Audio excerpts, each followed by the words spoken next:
Hello guys, happy Sunday everyone. So naami karon diri sa di ka homes mulig turil sa row house. So nagpayong ta kay nagtaligsik. Medyo nag-ulan-ulan na pod.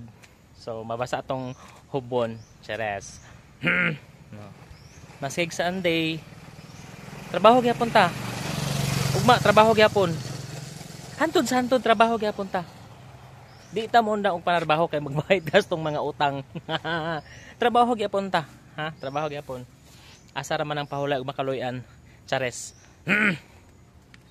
So mo ni siya. Among gihulat among kliyente guys, ambot asa ra to.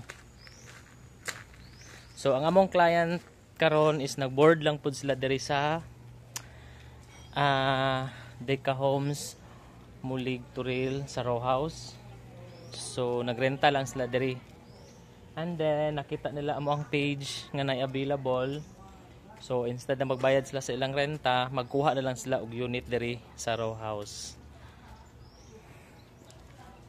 Okay, so napatay bakante diri sa block 71.